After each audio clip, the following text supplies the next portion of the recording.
యోహాను రాసిన మొదటి పత్రిక రెండవ అధ్యాయము 18వ వచనం నుండి 27వ వచనం వరకు ఉన్నటువంటి వాక్యాన్ని మనము వింటూ ఉన్నాము. ఒకవేళ మీరు డైరెక్ట్గా కనుక ఈ మెసేజ్ వింటుంటే కనుక నా రిక్వెస్ట్ ఏంటంటే, ఇది మెసేజ్ నెంబర్ 21 ఫస్ట్ జాన్లో. దయచేసి ముందు చెప్పినటువంటి 20 మెసేజెస్ కూడా మీరు వింటే ఇక్కడ ఏం జరుగుతుంది, ఏం చెప్తున్నాడు అనేటువంటిది మీకు అర్థమవుతుంది. సో మేము సీక్వెన్షియల్ ఎక్స్పోజిషన్ చేస్తున్నాను. వచనం తర్వాత వచనము చెప్పుకుంటూ వస్తున్నాను. దాంట్లో భాగంగానే ఈరోజు మనము 18వ వచనం నుండి 27వ వచనం వరకు ఉన్న వాక్యాన్ని చూస్తూ ఉన్నాము. ఈ వాక్యాలను నేను లాస్ట్ సండే పరిచయం చేశాను. ఈ వాక్యాల యొక్క ప్రాముఖ్యతను కూడా నేను పరిచయం చేశాను. క్రీస్తు నుంచి మనల్ని దూరం చేయాలని దుష్టుడు ఎప్పుడూ ప్రయత్నం చేస్తూ ఉంటాడు. వాడు ఏర్పరచుకున్న స్ట్రాటజీ ఏంటంటే, మనల్ని దేవుని నుంచి దూరం చేయటానికి, జీవం నుంచి దూరం చేయటానికి వాడు వాడేటువంటి స్ట్రాటజీ ఏంటంటే, అబద్ధ ప్రవక్తలను, అబద్ధ క్రీస్తులను, అబద్ధ బోధను సంఘాలలోకి విడిచిపెడతాడు. ఫాల్స్, అబద్ధం అనే మాటకు అర్థం ఏంటంటే ట్రూత్కి ఆపోజిట్. ట్రూత్ అంటే నిజము, ఆపోజిట్ ఏంటి? అబద్ధం. అబద్ధము ఎలాంటిదంటే విషం లాంటిది. అబద్ధము విషం లాంటిది. విషము ఎలాగైతే మనిషిని చంపగలదో, అబద్ధము ఒక వ్యక్తిని జీవము నుంచి పక్కకు నెట్టేయగలదు. మీరు భిన్నమైన సువార్తకు ఇంత త్వరగా వెళ్ళిపోతారా అని చెప్పి గలతీయులకు రాసిన పత్రికే రాశాడు. భిన్నమైన సువార్త నిజానికి సువార్త కాదు, అది అబద్ధ సువార్త. భిన్నమైన సువార్త అంటూ ఏమీ లేదు. సువార్త ఒకటే ఉంది. ఆ సువార్త కాంది ఏదైనా కూడా అబద్ధమే. సో న్యూ టెస్టమెంట్లో అబద్ధ బోధకుల గురించి పుస్తకాలే ఉన్నాయి కొత్త నిబంధన గ్రంథంలో. నేను ఇందాక చెప్పినట్టుగా గలతీయులకు రాసిన పత్రిక అబద్ధ బోధన ఖండిస్తూ రాసినటువంటి పత్రికే. మొదటి తిమోతికి రాసిన పత్రిక ఇప్పుడు చెప్తున్నాను. ప్రతి అధ్యాయంలో కూడా అబద్ధ బోధకులను, అబద్ధ బోధను చూస్తూ ఉన్నాము. సెకండ్ తిమోతిలో కూడా మాట్లాడతాడు, తీతులో కూడా మాట్లాడతాడు అబద్ధ బోధకుల గురించి. రెండో పేతురు రాసిన పత్రిక మొత్తం అబద్ధ బోధకుల గురించే. అలాగే యోధా పత్రిక అంతా కూడా అబద్ధ బోధకుల గురించే. ఇక్కడ యోహాను రాసిన మొదటి పత్రికలో మరలా మనతో మాట్లాడుతున్నటువంటిది ఏంటంటే, అబద్ధ క్రీస్తులు, అబద్ధ బోధకులు, అబద్ధ ప్రవక్తలు ఈ లోకంలోకి బయలుదేరారు. మనల్ని ఎలాగైనా సత్యంలో నుండి బయటికి లాగేస్తే కనుక, సత్యంలో నుంచి బయటకు వచ్చేసామంటే మనము క్రీస్తులో నుంచి, జీవంలో నుంచి బయటకు వచ్చేసినట్టే. కాబట్టి చాలామంది ప్రయత్నం చేస్తున్నారు ఇలాంటి అబద్ధ బోధ నుండి సంఘాన్ని ఎలా కాపాడాలో ఆత్మీయ దేవుడికి తెలుసు. ఆయన చక్కగా ఈ గ్రంథాన్ని రాయించి ఉంచాడు. మిగిలిన గ్రంథం ఎలాగైతే రాయించాడో ఈ గ్రంథాన్ని కూడా రాయించి దేవుని వాక్యంలో భద్రం చేసి పెట్టాడు. ఆయన మన నిత్య జీవాన్ని చూడండి ఎంత జాగ్రత్తగా భద్రం చేస్తున్నాడు. సో ఇది సందర్భము మనకు అర్థం కాలేదనుకోండి, సందర్భము విడిచిపెట్టి బైబిల్‌లో ఏ వచనాన్ని కూడా మనం చదవకూడదు. సందర్భానుసారంగానే అర్థం చేసుకోవాలి ఆ సత్యాన్ని. కాంటెక్స్ట్ అంటాం ఇంగ్లీష్‌లో మనం. కాంటెక్స్ట్ విడిచిపెట్టేసామనుకోండి, ఆ వచనాలు మనం ఎలా మాట్లాడాలంటే అలా మాట్లాడతాయి. మనం ఏం చెప్పాలనుకుంటున్నామో అది చెప్తాయి. అలా చదవకూడదు బైబిల్ ఎప్పుడు కూడా. సో ఏ సందర్భంలో ఈ వచనాలున్నాయి, ఎందుకు ఈ వచనాలు మాట్లాడుతున్నాడనేది మనము అర్థం చేసుకోవాలి. మనందరికీ తెలుసు 26వ వచనంలో ఒక మాట అన్నాడు కదా! 26వ వచనంలో ఏమన్నాడు? మిమ్మును మోసపరచు వారిని బట్టి ఈ సంగతులు మీకు వ్రాయుచున్నాను. ఎవరో మోసం చేసేవాళ్ళు ఉన్నారంట. ఆ మోసం చేసే వాళ్ళున్నారు. వాళ్ళ నుంచి మిమ్మల్ని కాపాడటం కోసం, మిమ్మల్ని భద్రం చేయటం కోసం నేను ఈ సంగతులు రాస్తున్నాను అని చెప్పాడు. అంతేకాదు 18వ వచనంలో అన్నాడు, ఇది కడవరి గడియ, క్రీస్తు విరోధి వచ్చునని వింటిరి కదా! ఇప్పుడును అనేకులైన క్రీస్తు విరోధులు బయలుదేరారు. ఇది మనకి కడవరి గడి అని తెలుసు. అంతేకాదు నిజానికి వీళ్ళు వీళ్ళు ఎంత పవర్‌ఫుల్‌గా పనిచేస్తున్నారంటే, చర్చ్‌లో ఉన్నటువంటి కొంతమందిని ఆల్రెడీ లాక్కెళ్ళిపోయారంట అబద్ధ బోధకులు. ఎక్కడ తెలుసు? 19వ వచనం చూడండి. వారు మనలో నుండి బయలువెళ్ళిరి గాని, వారు మన సంబంధులు కారు. వారు మన సంబంధులైతే మనతో కూడా నిలిచియుందురు. అయితే వారందరూ మన సంబంధులు కారని ప్రత్యక్షపరచబడినట్లు వారు బయలువెళ్ళిరి. సో, అంటే చర్చ్‌ని వదిలేశారు. చర్చ్‌ని వదిలేసి బయటికెళ్ళిపోయారు. ఆ! ఎందుకు బయటికెళ్ళిపోయారు? నిజమైన సంఘాన్ని, నిజమైన దేవుడిని విడిచిపెట్టి ఎందుకు బయటికెళ్ళిపోయారంటే, అబద్ధ బోధ మొదలైంది సంఘాల్లో. అబద్ధ బోధని కొంతమంది నమ్మారు. అబద్ధ బోధకుల్ని నమ్మారు. అబద్ధ క్రీస్తులని నమ్మారు. వాళ్ళని నమ్మి, ఆ బోధను నమ్మి ఆఖరికి చర్చినే వదిలేసి ఎళ్ళిపోయారంట. ఆయనంటాడు, యోహాన్ ఏమంటాడంటే, వాళ్ళు దేవుని సంబంధులు కారు. వాళ్ళు దేవుని సంబంధులైతే మనతోనే ఉండేవాళ్ళు. వాళ్ళెళ్ళిపోయారు. కాబట్టి మనకు తెలుసు వాళ్ళు దేవుని సంబంధులు కారని. ఆ మాట ఉంది కదండీ! వారందరూ మన సంబంధులు కారని ప్రత్యక్షపరచబడినట్లు వాళ్ళెళ్ళిపోయారు. అంటే అర్థమేంటంటే ఎళ్ళిపోయారంటే అర్థమేంటి? సత్యం నుండి, మంచి సంఘం నుంచి ఎళ్ళిపోయారంటే అర్థమేంటంటే, వాళ్ళు ఎవరు అనేటువంటిది మీరు ఆలోచించాలి అనేటువంటి మాట ఇక్కడ చెప్తా ఉన్నాడనమాట. 22వ వచనం. యేసు క్రీస్తు కాడని చెప్పువాడు తప్ప ఎవడు అబద్ధికుడు? తండ్రిని, కుమారుని ఒప్పుకొనని వీడే క్రీస్తు విరోధి. కుమారుని ఒప్పుకొనని ప్రతివాడును తండ్రిని అంగీకరించువాడు కాడు. ఇక్కడ బేసికల్‌గా మనకు అర్థమవుతుంది ఏంటంటే 18వ వచనం నుంచి 27వ వచనం వరకు మెయిన్ ప్రాబ్లమ్ అంతా ఎక్కడొస్తుందంటే లార్డ్ జీసస్ క్రైస్ట్ దగ్గరే వస్తుంది. లార్డ్ జీసస్ క్రైస్ట్‌ని దేవుడని అంగీకరించకపోయినా, లార్డ్ జీసస్ క్రైస్ట్‌ని మనిషి అని అంగీకరించకపోయినా, ఈ 2 స్వభావాలు కలిగినటువంటి వ్యక్తి ఆయన. ఆయనలో పూర్తిగా దైవత్వం ఉంది. ఆయనలో పూర్తిగా మానవ స్వభావం ఉందని ఎవరు అంగీకరించకపోయినా గూడా, వాళ్ళు అబద్ధ బోధను పట్టుకుంటున్నట్టే. ఆయన దైవ స్వభావాన్ని కాదన్నా వాళ్ళు అబద్ధ బోధకులే. ఆయన మానవ స్వభావాన్ని కాదన్నా వాళ్ళు దేవునికి విరోధులే. వాళ్ళు అబద్ధ బోధకులే. సో, అలాంటి బోధ చేసి వీళ్ళని దేవుని నుండి దూరం జేస్తున్నటువంటి పరిస్థితులలో ఈ మాటలు రాస్తున్నాడు. నేను ఈ కాంటెక్స్ట్ అంతా ఎందుకు చెప్తున్నానంటే, మరలా నేను చెప్పాను గదా! ఏ వచనాలనైనా దేంట్లో అర్థం జేసుకోవాలి? కాంటెక్స్ట్. కాంటెక్స్ట్. సందర్భంలో అర్థం చేసుకోవాలి కాబట్టి, మీకు ఈ సందర్భం అంతా చెప్తున్నాను. ఎందుకు ఇదంతా రాస్తున్నాడు అనేటువంటిది. మనము ఆయనలో నిలిచి ఉంటేనే మనకు నిత్య జీవము. ఆయనలో నుంచి తప్పి ఎళ్ళిపోతే గనక మనకు నిత్య జీవము లేదు. నిత్య జీవమే ఆయన. ఆయనలో నిలిచి ఉండాలి. ఆయనలో నిలిచి ఉండకుండా ఈ లోకములో చీకటి శక్తులు బయటికి లాగాలని మనల్ని ప్రయత్నం చేస్తానే ఉంటారు.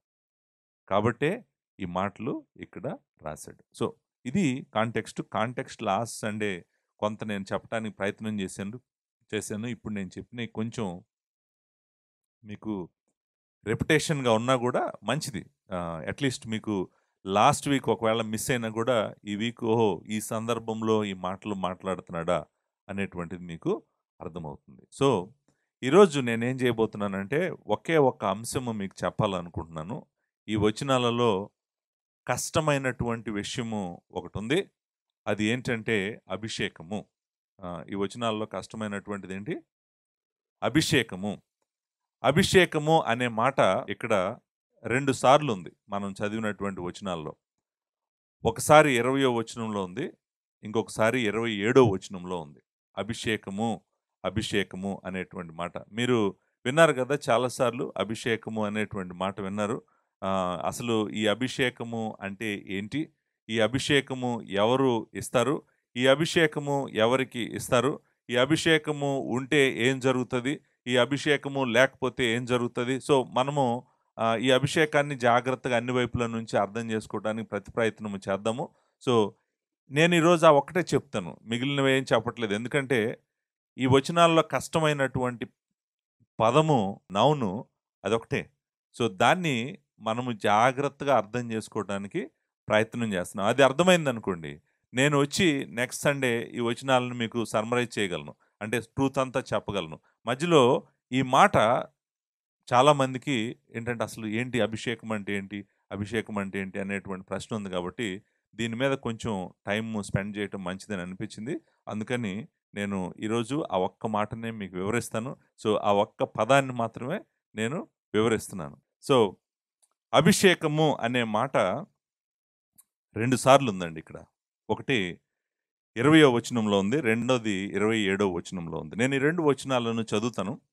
20వ వచనం, అయితే మీరు పరిశుద్ధుని వలన అభిషేకము పొందిన వారు గనుక సమస్తమును ఎరుగుదురు అనే మాట మనం అక్కడ చూస్తాము. నేను ఇంక వివరించట్లేదు, వివరిస్తాను. మనం 27 కూడా చదువుదాం. 27 కూడా చదివి వెనక్కొద్దాం. 27వ వచనం, అయితే ఆయన వలన మీరు పొందిన అభిషేకము మీలో నిలుచుచున్నది గనుక ఎవడును మీకు బోధింపనక్కర్లేదు. ఆయన ఇచ్చిన అభిషేకము సత్యమే గాని అబద్ధము కాదు.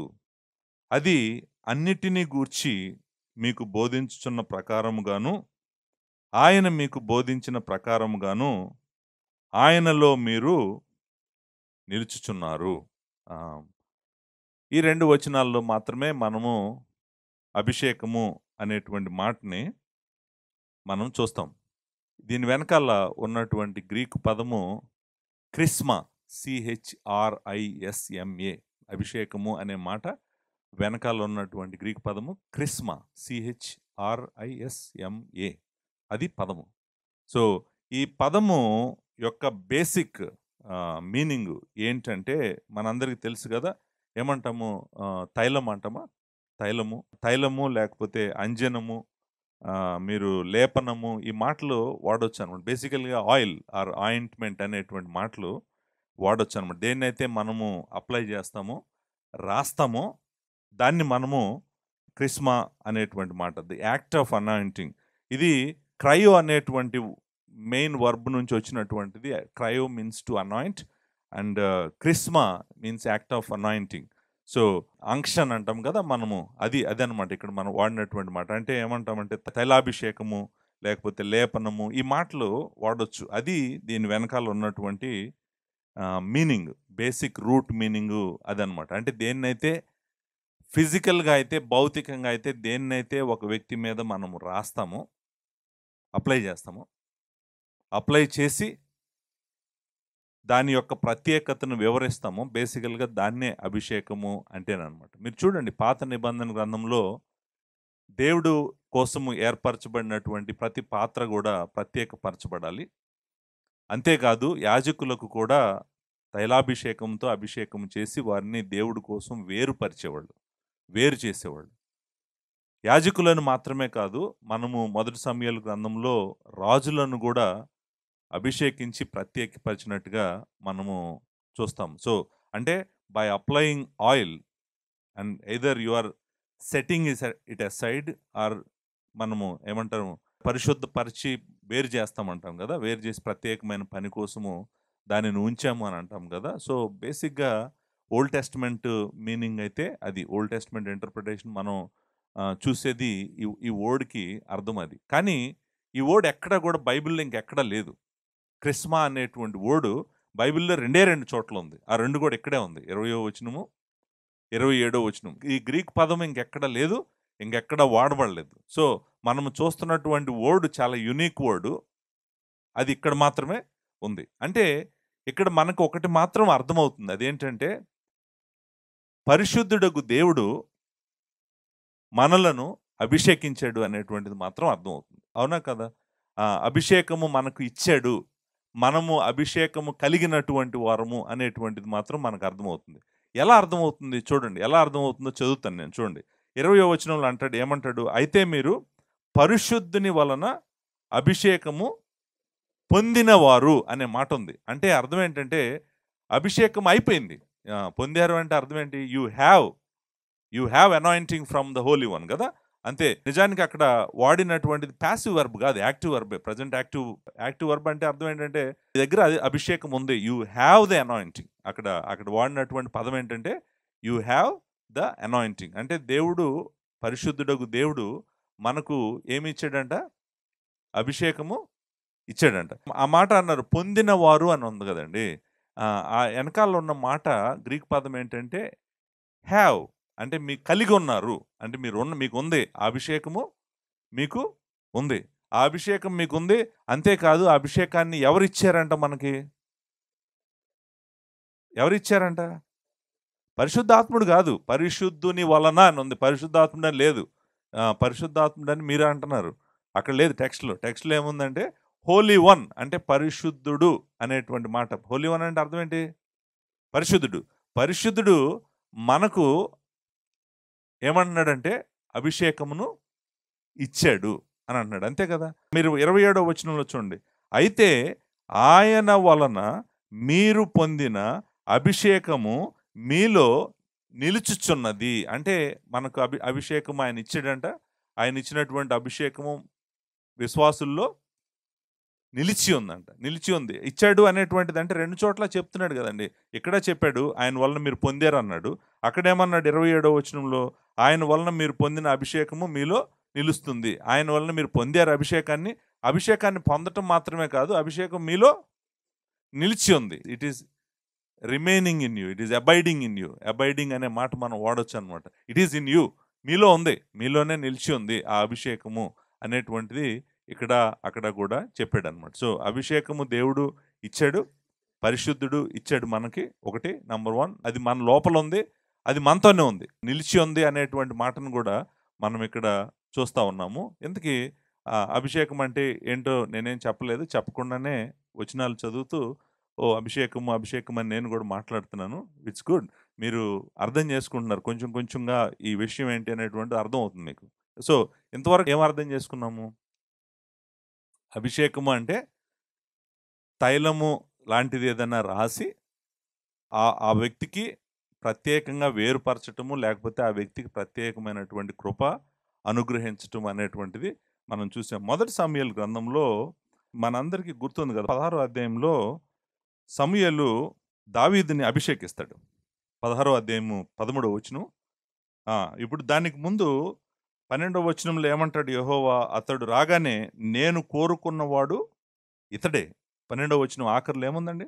నేను కోరుకున్నవాడు ఇతడే, నీవు లేచి వానిని అభిషేకించుమని యెహోవా సెలవీయగా సమూయేలు తైలపు కొమ్ము తీసి వాని సహోదరులు ఎదుట వానికి అభిషేకము చేసెను. నాట నుండి యెహోవా ఆత్మ దావీదు మీదకి బలముగా వచ్చెను. చూడండి, ఇక్కడ తైలాభిషేకముకు పరిశుద్ధాత్ముని యొక్క రాకడకు కూడా సంబంధం ఉన్నట్టుగా కనపడుతుంది. అట్లీస్ట్ మనకి ఆ ఇన్స్టెన్స్లో తైలము రాయటము, తర్వాత పరిశుద్ధాత్ముడు కూడా ఆయనను ప్రత్యేకంగా ఆయనతో ఉండటము, ఆయన నింపటము, ఆయనకు తోడుగా ఉండటము, ఆయనకు బలం ఇవ్వటము అనేటువంటిది. అంటే బలముగా వచ్చును అంటే దేవుని ఆత్మ ఆయన మీదకి బలముగా వచ్చును అంటే ప్రత్యేకపరచాడు కాబట్టి, ప్రత్యేకపరచబడ్డాడు కాబట్టి, దేవుని యొక్క అభిషేకము జరిగింది కాబట్టి, ఆయన ఆత్మ ఆయనకు అనుగ్రహించబడింది కాబట్టి మనము దగ్గర దగ్గర సో మీనింగు అంటే దీని వెనకాల ఉన్న మీనింగ్ అది. చాలామంది ఓల్డ్ టెస్ట్మెంట్ కాంటెక్స్ట్లో చదవకూడదు ఫస్ట్ జాన్ని, గ్రీక్ కాంటెక్స్ట్లో చదవాలి అని అంటారు. కానీ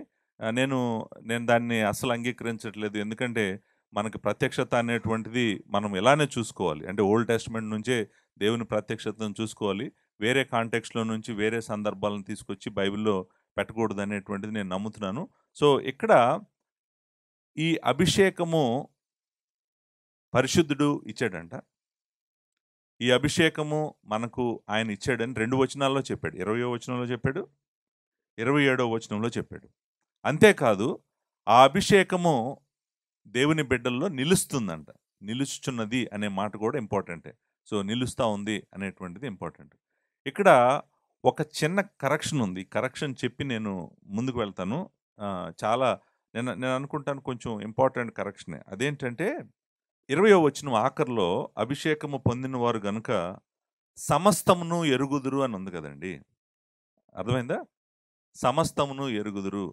ఈ సమస్తమును ఎరుగుదురు అనేటువంటిది ఓన్లీ ఇంగ్లీష్ ట్రాన్స్లేషన్లో ఒక్క ట్రాన్స్లేషన్లోనే ఉంది. కేజేవీలో ఉంది. ఎన్కేజేవి అండ్ కేజేవీలోనే ఉంది.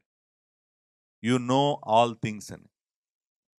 మిగిలిన ఇంగ్లీష్ ట్రాన్స్లేషన్స్ ఏవి కూడా యు నో ఆల్ థింగ్స్ అని లేవు. నేను ఎందుకు చెప్తున్నానో చెప్తాను, మీరు జాగ్రత్తగా వినండి. ఇక్కడ ఈఎస్వి ట్రాన్స్లేషను, నేను ఒక్కొక్క ట్రాన్స్లేషన్ చదువుతున్నాను. కేజేవి ఎన్కేజేవి ఏం చెప్పిందంటే యు నో ఆల్ థింగ్స్ అని చెప్పింది. You know all things. ESV, LASP, NASP, మిగిలినవన్నీ కూడా హోల్మెన్, ఎన్ఐవి అవన్నీ అలా చెప్పట్లేదు.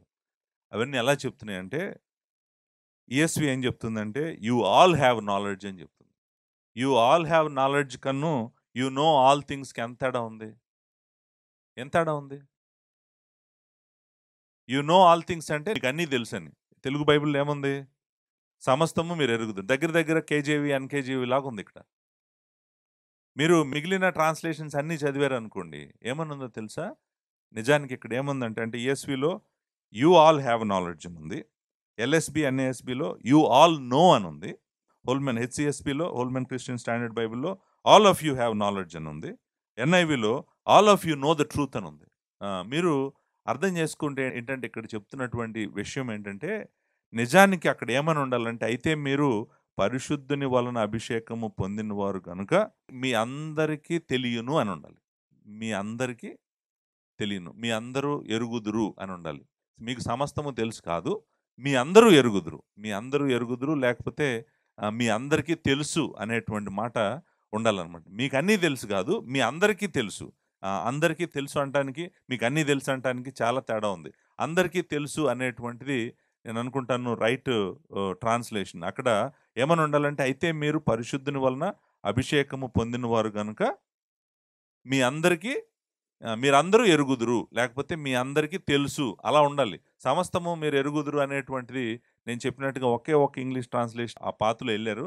నేను అనుకుంటాను మిగిలిన ట్రాన్స్‌లేషన్స్ కరెక్ట్ ఇక్కడ. నేను అనుకుంటాను అందరికీ తెలుసు. ఇప్పుడు ఇది ఎందుకు ఇంపార్టెంటో చెప్తాను మీరు జాగ్రత్తగా వినండి. ఎందుకు ఇంపార్టెంటో తెలుసా అండి?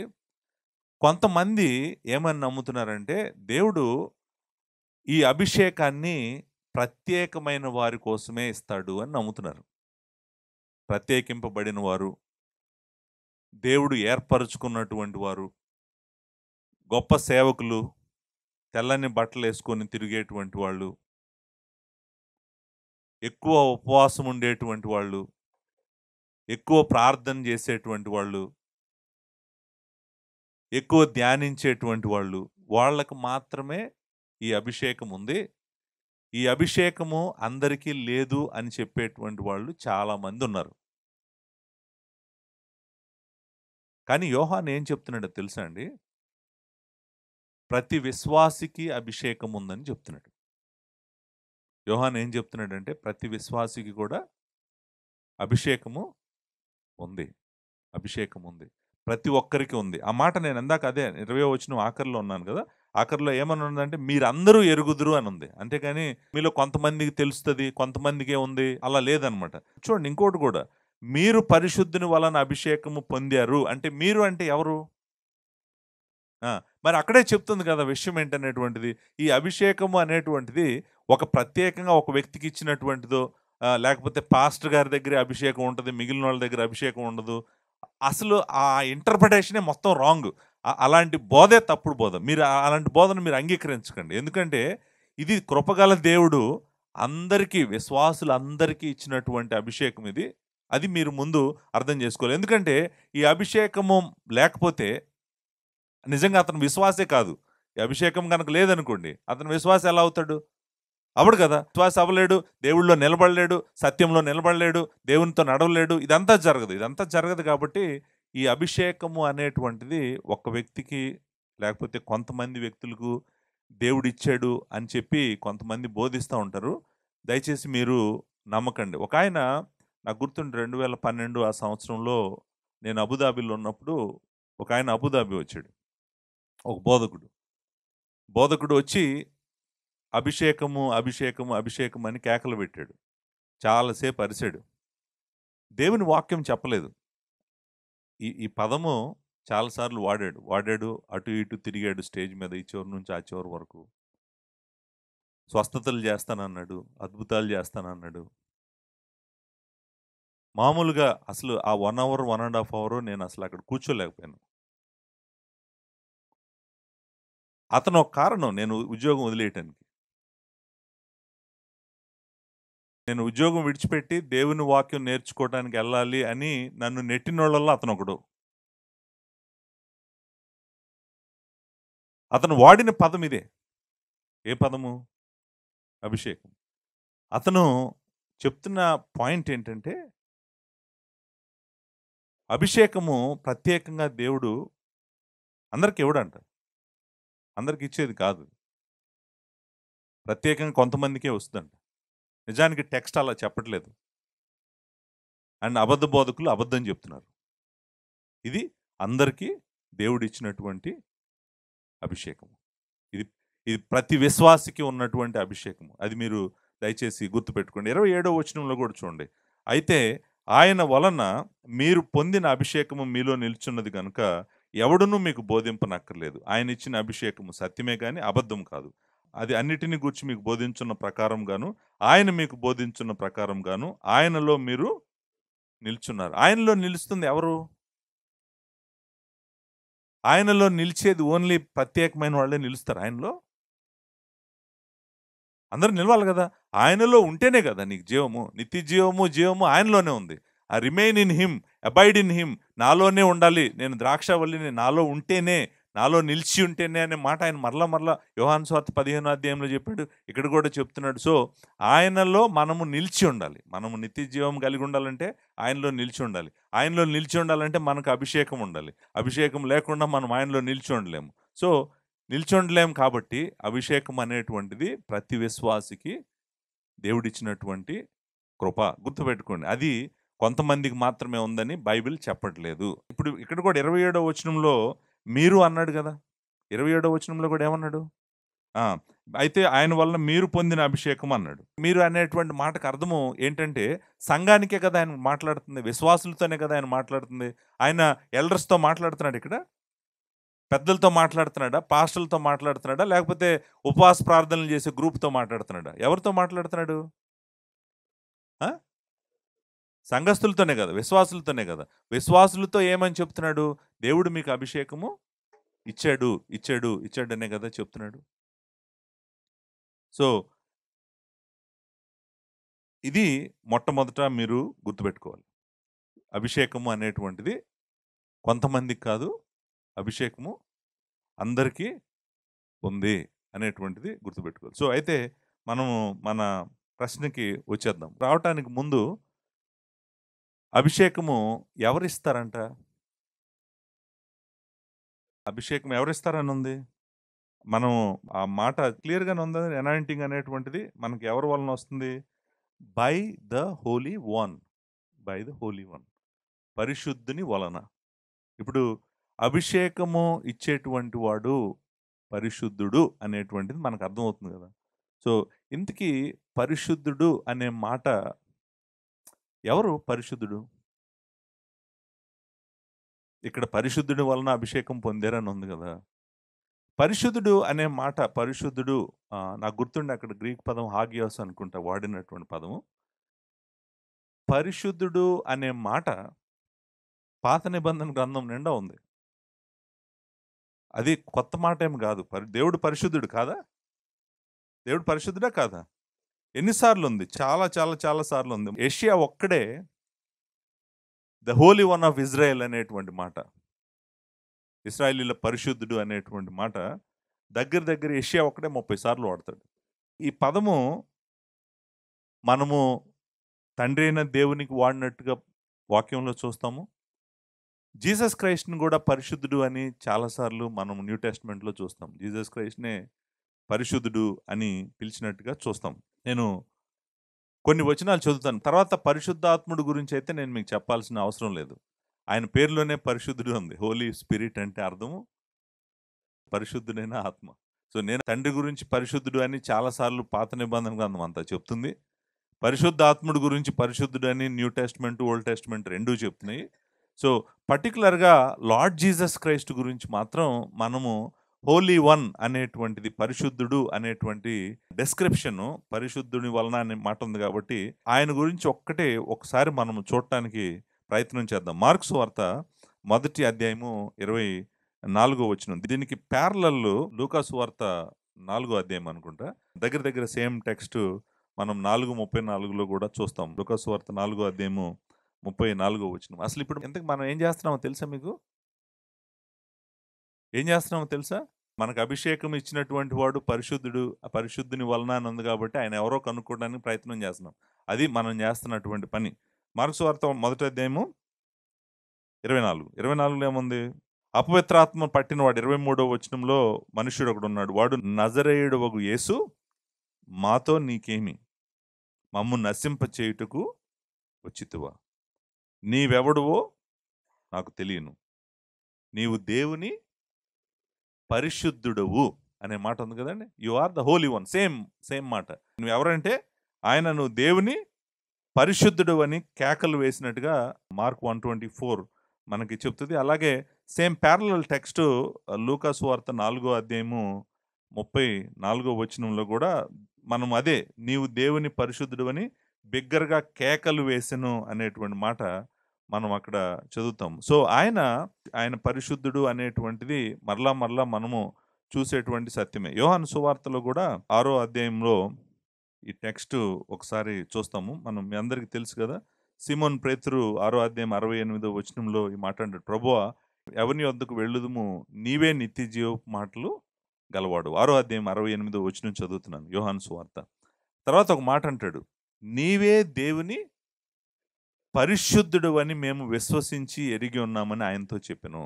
దేవుని పరిశుద్ధుడు అనేటువంటి మాట మరలా అంటే ఇది ఒక చోట ఒక కాంటెక్స్ట్లో అన్నటువంటి మాట కాదు. ప్రభు గురించి, లార్డ్ జీసస్ క్రైస్ట్ గురించి ఆయన పరిశుద్ధుడు అనేటువంటి మాట ఒక చోట కాదు, 2 చోట్ల కాదు. మనము మరలా చూసేటువంటి సత్యమే న్యూ టెస్ట్మెంట్లో. అపోస్తుల కార్యాల గ్రంథము 3వ అధ్యాయం 14వ వచనం అనుకుంటా. ఆయన పేతురు మాట్లాడుతూ ఈ మాట అంటాడు కదా, 14వ వచనంలో ఏమంటాడు, మీరు పరిశుద్ధుడును నీతిమంతుడైన వానిని నిరాకరించి నరహంతకుడైన మనుషుని మీకు అనుగ్రహింపమని అడిగితిరి. మీరు తెలుసు కదా, వాళ్ళు జీవాధిపతిని చంపారు. కానీ ఆ కాంటెక్స్ట్లో ఏమంటాడంటే ఆయన పరిశుద్ధుడు అంటాడు. ఆయన పరిశుద్ధుడైన వాడిని మీరు చంపారు అని అంటాడు. సో నేను చెప్పాలనుకున్నటువంటి పాయింట్ ఏంటంటే, ఈ అభిషేకము దేవుడిచ్చినటువంటి అభిషేకము. మనము దేవునిలో కూడా 3 వ్యక్తులుగా ఉన్నటువంటి దేవుని మనము ఆలోచిస్తున్నాం, అసలు ఎవరు ఈ అభిషేకము మనకు ఇచ్చినటువంటిది అని అంటే, అనుకుంటాను కాంటెక్స్ట్ ప్రకారము చూస్తే కనుక ప్రత్యేకంగా ఈ అభిషేకం మనకి దేవుడిచ్చినటువంటిదే. మరలా దేవుడిచ్చాడు అని అనగానే మీరు ఎవరు తండ్రి అయిన దేవుడిచ్చాడా, కుమారుడైన దేవుడిచ్చాడా, పరిశుద్ధాత్మైన దేవుడిచ్చాడా అని అడుగుతారు. కాబట్టి క్లారిటీ కోసము నేనైతే పర్సనల్గా నమ్ముతుంది ఇది కుమారుడైన దేవుడు ఇచ్చినటువంటి అభిషేకం అని నేను నమ్ముతున్నాను. దేవుని కుమారుడు ఇచ్చినటువంటి అభిషేకం. దానికి కారణం కూడా ఏంటో చెప్తాను. మీరు మీకు చూపించాను కదా, పరిశుద్ధుడు అనేటువంటి మాట న్యూ టెస్ట్మెంట్లో లార్డ్ జీసస్ క్రైస్ట్కి వాడటం జరిగింది. మరి తండ్రికి పరిశుద్ధుడని లేదా అంటే 100 సార్లు ఉంది. నేను మీకు చెప్పాల్సిన అవసరం లేదు. పరిశుద్ధాత్ముడికి లేదా పరిశుద్ధుడు అనేటువంటిది అంటే ఆయన పేరులోనే ఉంది పరిశుద్ధుడు అని. ఆయన దాన్ని కూడా నేను మీకు వర్ణించాల్సినటువంటి అవసరం లేదు. ఇక్కడ మీరు చూడండి 27వ వచనంలో మనకు చూస్తే కనుక, అయితే ఆయన వలన మీరు పొందిన అభిషేకం అని ఉంది కదండి. ఇక్కడ ఆయన వలన మీరు పొందిన అభిషేకం. నేను అనుకుంటాను ఈ కాంటెక్స్ట్ కూడా మనం మాట్లాడుతున్నటువంటిది కుమారుడు గురించి, తండ్రి గురించి మాట్లాడుతున్నటువంటి కాంటెక్స్టే. సో మనకు దేవుడు ఇచ్చినటువంటి అభిషేకమే కానీ నేనైతే క్రీస్తు ఇచ్చినటువంటి అభిషేకంగా నేను నమ్ముతున్నాను. దానికి కారణం ఏంటో కూడా చెప్తాను. మీరు జస్ట్ ఈ క్వశ్చన్ని అలా హోల్డ్ చేయండి. సో ఇంతకీ అభిషేకము దేవుడు ఇచ్చాడు అని అనుకుందాము, దేవుని వలన మనం పొందుతున్నటువంటి అభిషేకము. ఇప్పుడు అభిషేకము పొందితే, అభిషేకము కలిగి ఉంటే ఏం జరుగుతుంది? అభిషేకం పొందితే, కలిగి ఉంటే ఒక విశ్వాసికి ఏం జరుగుతుంది? ఏం జరుగుతుందో 20వ వచనం చెప్తుంది, 27వ వచనం చెప్తుంది. అక్కడికి వెళ్ళి టెక్స్ట్ చూస్తే తెలుస్తుంది మనకి ఏం చెప్తుందో. ఏం జరుగుతుంది? అభిషేకం కలిగి ఉంటే 20వ వచనం ఏం చెప్తుందంటే, మీరు కనుక అభిషేకం కలిగి ఉంటే మీ అందరికీ తెలుసు అని ఉంది కదండి. సమస్తం కాదు, మీ అందరికీ తెలుసు, మీరందరూ ఎరుగుదురు. సో అభిషేకము ఉంది కాబట్టి మీ అందరికీ తెలుసు అంటున్నాడు కదా. అభిషేకం లేకపోతే ఒకసారి మనం కొంచెం ఇంకొక స్టెప్ వెనక్కి వెళ్దాం. ఇంకొక స్టెప్ వెనక్కి వెళ్ళి అయితే అని ఉంది కదండి 20వ వచనంలో. అయితే అనే మాట ఉంది కదా, బట్ అనే మాట 20th వర్స్ బిగినింగ్లో. అయితే అంటే అర్థం ఏంటి? దానికి ఏం మీనింగ్ లేదంటారా అయితే అనేటువంటి మాటకి? చూడండి, దీన్ని మనము కాంట్రాస్ట్ చేస్తున్నాడు. అంటే కాంట్రాస్ట్ అంటే అర్థం ఏంటంటే, వాళ్ళైతే 19వ వచనంలో వాళ్ళు వెళ్ళిపోయారు. ఎవరాళ్ళు? వారు మనలో నుండి బయలువెళ్ళరు కానీ వారు మన సంబంధులు కారు. వారు మన సంబంధులు అయితే మనతో కూడా నిలిచి ఉందరు. అయితే వారందరూ మన సంబంధులు కారని ప్రత్యక్షపరచబడినట్లు వాళ్ళు వెళ్ళిపోయారు. దేవుడి నుంచి, సత్యం నుంచి, సువార్త నుంచి, క్రీస్తు దగ్గర నుంచి వాళ్ళు వెళ్ళిపోయారు.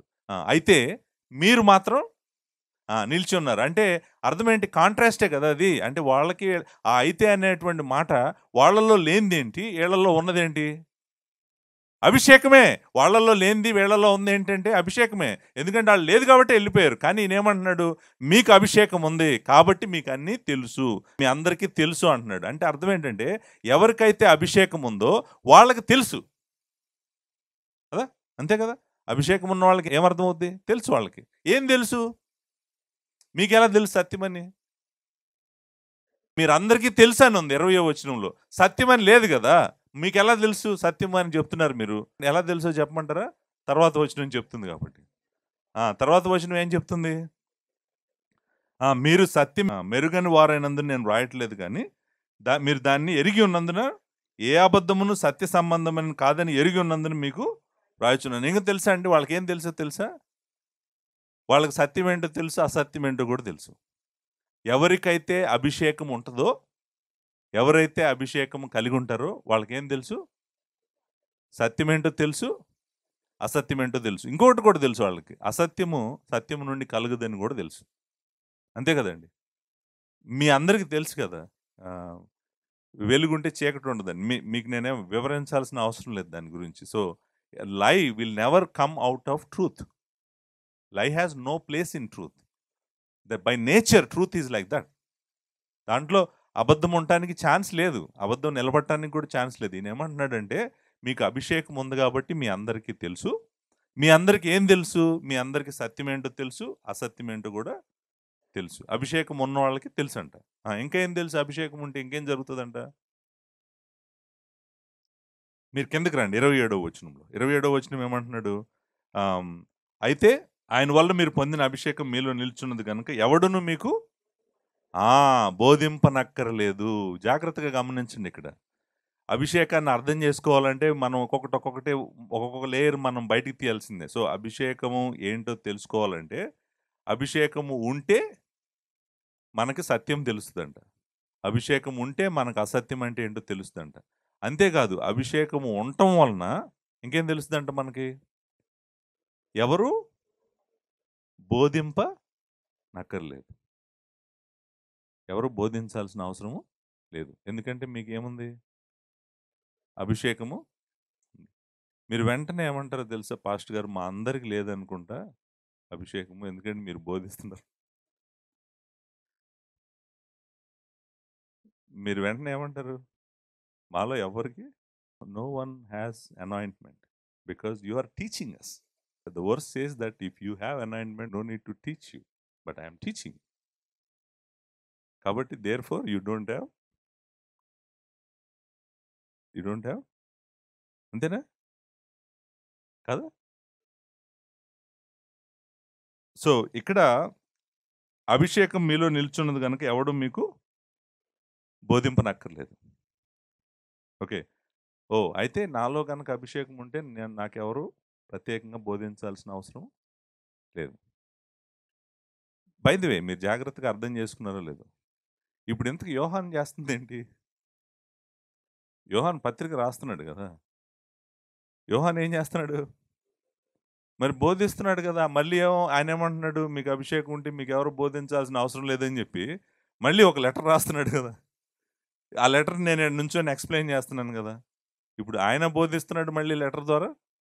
నేను నుంచొని మళ్ళీ నేను బోధిస్తున్నాను. అంటే ఇప్పుడు అంటే ఆయన చెప్తున్న దానికి ఆయన కాంట్రాడిక్టింగ్‌గా మాట్లాడుతున్నాడా? అంటే అభిషేకం మీలో ఉంది గాబట్టి, మీకు బోధించాల్సిన అవసరం లేదని చెప్పి, ఆయనే లెటర్ రాస్తా, మళ్ళీ పరిశుద్ధాత్ముడు ఒక బోధకుడిని నుంచోబెట్టి, మళ్ళీ దాని వివరణ ఇస్తా, ఎలా అర్థం జేసుకోవాలి అంటే, ఆ అభిషేకం మీలో ఉంటది గాబట్టి, మీకు బోధించాల్సిన అవసరం లేదు అనేటువంటిది ఒకటి చెప్పాడు. ఇంకేం చెప్పాడు? ఆయనిచ్చిన అభిషేకము సత్యమే గాని, అబద్ధము కాదు. ఆ! ఇప్పుడు ఆయనిచ్చిన అభిషేకము ట్రూత్ అంట. ఆయనిచ్చిన అభిషేకము అబద్ధం కాదంట. ఏంటి అసలు నిజంగా ఇది? ఆయనిచ్చిన అభిషేకం నిజమేనంట. ఆయన ఇచ్చిన అభిషేకం అబద్ధము కాదంట. అయితే ఎందుకు ఏమంటుంది అంటారు అభిషేకం? ఆ అభిషేకం ఉంటేనేమో మనకు సత్యం తెలుస్తుంది. ఆ అభిషేకం ఉంటేనేమో మనకు అసత్యం కూడా తెలుస్తుంది. ఆ అభిషేకం ఉంటేనేమో మనకు ఎవరు బోధించాల్సిన అవసరం లేదు. ఆ అభిషేకమేమో సత్యము. ఆ అభిషేకమేమో అబద్ధం కాదు. ఎందుకు ఏంటి ఆ అభిషేకం? అంటే మీరేమన్నా ఫాలో అవుతున్నారా? థింకింగ్ ఫాలో అవుతున్నారా? థింకింగ్. ఇంకేమన్నా ఉందా ఇక్కడ? అది అన్నిటిని గూర్చి మీకు బోధించుచున్న ప్రకారముగాను. అది అంటే ఏంటి? అది అనే స్థానంలో ఆయన ఇచ్చిన అభిషేకము అన్నిటిని గూర్చి మీకు బోధించుచున్న ప్రకారంగాను, ఆయన మీకు బోధించిన ప్రకారంగాను ఆయనలో మీరు నిలుచుచున్నారు. ఇంకోటేంటంటే ఇక్కడ చెప్తున్నాడు, ఆ అభిషేకం అంట అన్నిటిని గూర్చి మీకు బోధిస్తుందంట. ఆ అభిషేకము ఆయనిచ్చినటువంటి అభిషేకము అన్నిటిని గూర్చి మీకు బోధించుచున్నది. కాబట్టి అంతేకాదు ఆయన గూడా బోధిస్తున్నాడు. అభిషేకం గూడా బోధిస్తుంది. దాంట్లో మీరు నిల్చుండి, ఆయనలో మీరు నిల్చొనుండండి. అది అభిషేకము ఉంటే మీకెవరు బోధించాల్సిన అవసరం లేదు. అన్ని విషయాలు అభిషేకమే మీకు బోధిస్తది. ఆ అభిషేకం నిజమే. ఆ అభిషేకం అబద్ధం గాదు. ఆ అభిషేకం ఉంటే సత్యం తెలుస్తది. ఆ అభిషేకం ఉంటే అసత్యం గూడా మీకు తెలుస్తది. ఈ అభిషేకాన్ని దేవుడే ఇచ్చాడు. ఈ అభిషేకం అందరికీ ఉంది. ఇప్పుడు ఇంతకీ ఏంటది?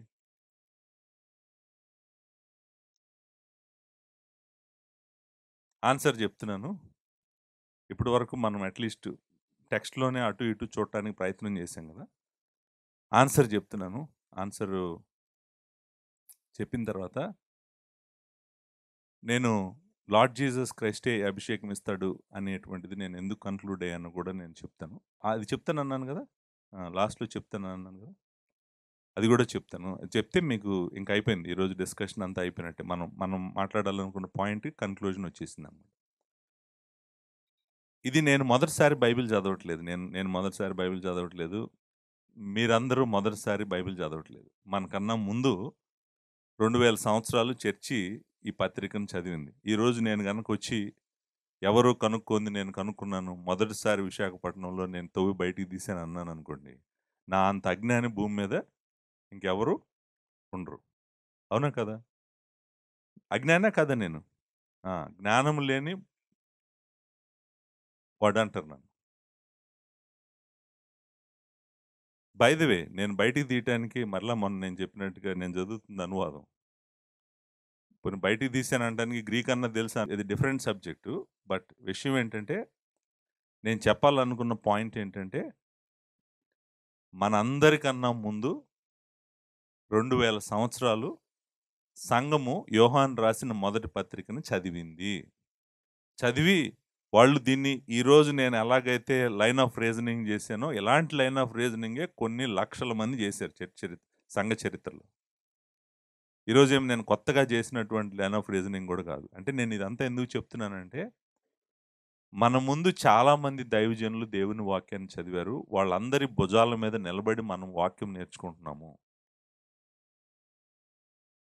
సంఘ చరిత్రలో ఈ అభిషేకం ఏంటి అనేటువంటి ప్రశ్నకు ప్రాముఖ్యంగా 2 ఆన్సర్‌లున్నాయి. ప్రాముఖ్యంగా ఎన్ని ఆన్సర్‌లున్నాయి? 2 ఆన్సర్‌లున్నాయి. ఈ 2 ఆన్సర్‌లు ఏంటో చెప్తాను. మెయిన్ అసలు అభిషేకం అంటే ఏంటంటే, సంఘ చరిత్రలో ఏం చెప్పిందంటే, అభిషేకం అనేటువంటిది దేవుడు మనకిచ్చేటువంటి అభిషేకము ఒకటి ఇదని కొంతమంది చెప్పారు. ఇంకొకటి ఇదని కొంతమంది చెప్పారు. ఈళ్ళిద్దరూ ఈ 2 దృక్పథాలు చెప్పి, నేనేం నమ్ముతున్నానో చెప్తాను. చెప్పి కన్క్లూడ్ చేస్తాను. ఓకే. అర్థమైందా? సో, ఫస్ట్ ఏమన్నారంటే, దేవుడు పరిశుద్ధుడు మనందరికీ విశ్వాసులందరికీ ఇచ్చినటువంటి అభిషేకము దేవుని సువార్త. గాస్పెల్. ఏంటంటే ఫస్ట్‌దేంటి? గాస్పెల్. సువార్త. ప్రాముఖ్యంగా సువార్త. దేవుని వాక్యం అని అనొచ్చు మనము. క్రీస్తు వాక్యము, దేవుని వాక్యము లేకపోతే సువార్త. The gospel. గాస్పల్ అనే మాట నేను అన్నాను అనుకోండి, మీరు జాగ్రత్తగా గమనించండి. ద గాస్పల్ అంటే మీరు వింటున్న గాస్పల్ మీటింగ్‌లు అది అది కాదు. నేను మాట్లాడుతుంది గాస్పల్ అంటే ఏంటంటే, దేవుని కుమారుని గూర్చినటువంటి సువార్త. దేవుని కుమారుని గూర్చినటువంటి సువార్త. దేవుని సువార్త. రోమీయులకు రాసిన పత్రిక మొదటి అధ్యాయంలో దేవుని సువార్త అంటాడు. మొదటి అధ్యాయంలోనే 10వ వచనంలో దేవుని కుమారుని గూర్చిన సువార్త, క్రీస్తుని గూర్చిన సువార్త అంటాడు. సువార్తలో ప్రాముఖ్యంగా మనము చెప్పాల్సింది మనిషి గురించి కాదు. చెప్పేది మనిషి గురించి కాదు. సువార్తలో మనం చెప్పాల్సింది దేవుడి గురించి. ప్రాముఖ్యంగా మనం చెప్పాల్సింది the divinity and humanity of lord Jesus Christ. మనము సువార్తలో చెప్పాల్సింది క్రీస్తు యొక్క దైవత్వము, క్రీస్తు యొక్క మానవ స్వభావము. సువార్తకు అది గుండె. సువార్తకు గుండె ఏంటంటే Jesus Christ is the heart of the gospel. ఆయన సువార్తకు గుండె. సో ఆయన ఎవరు అనేటువంటిది మనం చెప్పకుండా నేను సువార్త చెప్పాను అని అన్నాం అనుకోండి, నిజానికి నువ్వేం చెప్పలేదు. నువ్వు సువార్తే చెప్పలేదు అసలు. అసలు ఆయన ఎవరో చెప్పకుండా, ఆయన పర్సన్‌ని చెప్పకుండా, ఆయన వ్యక్తిగా ఎవరు? ఆయన వ్యక్తిగా ఆయన దేవుడు, ఆయన వ్యక్తిగా ఆయన మానవ స్వభావం కలిగిన వాడు. 2 నేచర్స్ ఉన్నటువంటి ఒక పర్సను. ఆయన ఎందుకు దేవుడు హ్యూమన్ నేచర్‌ని యాడ్ చేసుకోవాల్సి వచ్చిందని నువ్వు చెప్పకుండా, నువ్వు సువార్త చెప్పావనుకోండి, సువార్త చెప్పడం వల్ల వాళ్ళు నిత్య జీవానికి ఎవరు రాలేరు. పాప క్షమాపణ ఎవరికీ దొరకదు. సో, గాస్పల్‌లో కోరు ఎవరంటే లార్డ్ జీసస్ క్రైస్ట్ ఎవరని చెప్పేదే కోరు. ఇక్కడ కూడా ఈ విషయం ఏంటి, ప్రాబ్లం ఏంటి? 18వ వచనం నుంచి 27వ వచనం వరకు ఫాల్స్ గాస్పల్. ఫాల్స్ గాస్పల్ అంటే అర్థం ఏంటంటే జీసస్ క్రైస్ట్ గురించి తప్పు చెప్తున్నారు. తప్పు చెప్తున్నప్పుడు ఈయన కౌంటర్ చేస్తా ఏమంటున్నాడంటే, you know the true gospel, God gave you the true gospel. నీకు నిజమైన సువార్త దేవుడు ఇచ్చాడు, నిజమైన సువార్త మీకు తెలుసు అని చెప్పి చెప్తున్నాడు అని. నిజానికి సంఘ చరిత్రలో చాలామంది ఈ అభిషేకాన్ని ఏమన్నారంటే, ఓ దేవుడు వీళ్ళ కన్నులు తెరిచాడు, మహిమ గల సువార్తను, క్రీస్తును గురించిన సువార్తను వినటానికి, అర్థం చేసుకోవడానికి దేవుడు వీళ్ళ కళ్ళు తెరిచాడు. ఈ యుగ సంబంధ దేవత మనోనేత్రములు, మన మనుషుల మనోనేత్రాల గుడ్డితనం కలుగజేసినా కూడా క్రీస్తు యొక్క మహిమ సువార్తను అర్థం చేసుకోవడానికి వీళ్ళ కళ్ళు తెరిచాడు దేవుడు. అదే అభిషేకము. ఈ అభిషేకము ఉన్నప్పుడు అంధకార హృదయంలో వెలుగు కలుగుతుంది. కలగటం ద్వారా వాళ్ళు లార్డ్ జీసస్ క్రైస్ట్ యొక్క మహిమను, ఆయన సిలువను, ఆయన మరణాన్ని, ఆయన విమోచనను, పాపక్షమాపణను వీళ్ళు సరిగ్గా అర్థం చేసుకుంటారు. ఆయన అర్థమైతే మిగిలిందంతా అర్థమవుతుంది. మిగిలిందంతా ఒక్కసారి ఆయన గనక మన హృదయాలను వెలిగించాడంటే సమస్తము వెలిగించబడుతుంది. కాబట్టి దేవుడు వీళ్ళకి ఇచ్చినటువంటి అభిషేకము సువార్త అని కొంతమంది చెప్తారు. సో, దానికి కారణాలేంటో చెప్తాను. నేను ఇప్పుడు వరకు వివరించాను. అంటే మీకు సువార్త అనగానే అసలు కాదు పాస్టర్ గారు, మీకు సరిగ్గా అర్థం చేసుకోలేరు, బైబిల్ చదవటం మీకు రాదని అంటారేమోనని ఇంత ఎక్స్‌ప్లనేషన్ ఇచ్చాను నేను. సువార్త అంటే ఏంటి అనేటువంటి. మీరు అంత సింపుల్‌గా తీసుకోవద్దు దీన్ని. అంత ఈజీ ఏం కాదు. సో, ఎందుకు 20వ వచనంలో ఫిట్ అవుతదా? సువార్త అనేటువంటిది అభిషేకం దగ్గర సువార్త అని పెట్టానని ఫిట్ అవుతదా? అయితే మీరు పరిశుద్ధుని వలన సువార్తను పొందారు కాబట్టి మీకు సమస్తము తెలుసు. ఫిట్ అవుతుంది కదా? ఫిట్ అవుతుందా? ఫిట్ అవ్వట్లేదా? ఫిట్ అవుతుంది. అంతేకాదు 27వ వచనంలో కూడా, అయితే ఆయన వలన మీరు పొందిన సువార్త లేకపోతే వాక్యము మీలో నిలుస్తున్నది గనుక ఎవడూ మీకు బోధించిన అవసరం లేదు. గాస్పెల్ మీకు క్లియర్‌గా ఉంది కదా! గాస్పెల్ మీకు క్లారిటీ ఉంది కాబట్టి మీకెవరు మళ్ళీ బోధించాల్సిన అవసరం లేదు. మీకు క్లారిటీ ఉంది. జీసస్ క్రైస్ట్ ఎవరో మీకు తెలుసు. ఆయన ఎవరో మీకు తెలుసు. మీకు మళ్ళీ ఇంకొకళ్ళొచ్చి, ఓ జీసస్ క్రైస్ట్ అది కాదు, జీసస్ క్రైస్ట్ ఇది కాదు అని మీకు ఎవరో బోధించాల్సినటువంటి అవసరము లేదు. ఫిట్ అవుతుంది కదా! ఆ! సో, తర్వాత ఇంకొకటి మనమేమన్నాము? అభిషేకం ఉంటే సత్యం తెలుస్తదన్నాం గదా! అబద్ధం ఏంటో కూడా తెలుస్తదన్నాం గదా! మరి సువార్త తెలిస్తే సత్యం తెలిసిందా లేదా? అసత్యం ఏంటో కూడా తెలిసిందా లేదా? అంటే అక్కడ కూడా సువార్త అనేటువంటిది, లేకపోతే దేవుని వాక్యం అనేటువంటిది అభిషేకం దగ్గర అక్కడ కూడా పాస్ అవుతుంది. ఇంకొకటి, అది మీలో నిలుస్తుందన్నాడు గదా! ఏంటది? అభిషేకము. అభిషేకం మీలో నిలుస్తుందన్నాడు గదా! మరి సువార్త మనలో నిలవదా? నిలుస్తుంది గదా! సువార్త కూడా మనలో నిలుస్తుంది గదా! ఎవరు బోధించనక్కర్లేదన్నాడు. కాబట్టి ఎవరు బోధించనక్కర్లేదు. మనము సువార్త సత్యమే గాని అసత్యం కాదు. అది కూడా మనం మాట్లాడాము. తర్వాత ఇంకొకటి, దీనికి సపోర్ట్ చేయడం కోసం 24వ వచనం కూడా కోట్ చేస్తారు. అంటే అభిషేకము, దేవుని వాక్యము, దేవుని సువార్త అని చెప్పేటువంటి వాళ్ళు సపోర్ట్ చేయడం కోసం 24వ వచనాన్ని కూడా కోట్ చేస్తారు. 24వ వచనంలో ఏముంది చూడండి. అయితే మీరు మొదటి నుండి దేనిని వింటారో అది మీలో ఏంటది వాళ్ళు మొదటి నుంచి ఉంది? సువార్తే కదా! సువార్త కాబట్టి మీరు దేన్నైతే విన్నారో అది అది మీలో నిలిచి ఉండనివ్వండి అంటున్నారు. మీరు మొదటి నుండి విన్నది మీలో నిలిచిన యెడల, అంటే సువార్త మీలో నిలిచిన యెడల, మీరు కూడా కుమారుని యందును, తండ్రి యందును నిలిచి ఉంటారు. కాబట్టి మీరు సువార్తలో నిలిచి ఉండండి. సో, కాబట్టి దేవుడు మీకు ఇచ్చినటువంటి అభిషేకం సువార్త, క్రీస్తుని గురించినటువంటి సువార్త, మహిమ గల సువార్త. సో, దాంట్లో మీరు నిలిచి ఉండండి. అది మీకు తెలిస్తే లార్డ్ జీసస్ క్రైస్ట్ గురించి ఆయన ఏం చేశాడో మీకు అంతా తెలుసు. మీకు ఎవరు బోధించాల్సిన అవసరం లేదు. అది సత్యము. అది కాకుండా ఇంకెవరు ఏం చెప్పినా కూడా అది భిన్నమైన సువార్తే. అది అబద్ధమే. మీరు దాన్ని వినాల్సిన అవసరం లేదు అనేటువంటిది బేసికల్‌గా ఇంకొక వచనం కూడా కోట్ చేస్తారు. అది యోహాను రాసిన 2వ పత్రిక 9వ అధ్యాయంలో ఈ మాట ఉంటదనమాట. క్రీస్తు బోధ అనేటువంటి మాట ఉంటదనమాట. క్రీస్తు బోధ యందు నిలిచి ఉండక దానిని విడిచి ముందునకు సాగు ప్రతివాడును ఆయన దేవుని అంగీకరింపనివాడు. ఆ బోధ యందు నిలిచి ఉండువాడు తండ్రిని, కుమారుని అంగీకరించువాడు. క్రీస్తు బోధ యందు అంటే అర్థము ప్రాముఖ్యంగా గాస్పెలే కదా! Core is what? Gospel. If you stand in the gospel, you stand in Christ. సువార్తను వదిలిపెట్టేసావనుకో అయిపోయినట్టే. సో, ఆ అభిషేకము సువార్త అని చెప్పి చాలామంది చెప్తారు. ఇప్పుడు కూడా చాలామంది దైవజనులు సువార్తే అని నమ్ముతారనమాట. అభిషేకం. అభిషేకం ఏంటంటే, దేవుడు మనకిచ్చినటువంటి అభిషేకం ఏంటంటే, సువార్త అనేటువంటిది నిజమైన సువార్త. అబద్ధ సువార్త కాదు నేను చెప్తుంది. నిజమైన సువార్త. నిజంగా క్రీస్తు ఎవరో తెలుసుకొని, నిజంగా ఆయన ఏం చేశాడో తెలుసుకునేటువంటిది నిజమైన సువార్త. ఇంకా కొంతమంది అభిషేకం ఇప్పుడు రెండో సైడ్‌కి వస్తున్నాను. ఒక సైడ్ చెప్పేసాను. Second side. ఇప్పుడు రెండో సైడ్ చెప్తున్నాను. ఈ అభిషేకము ఏంటంటే,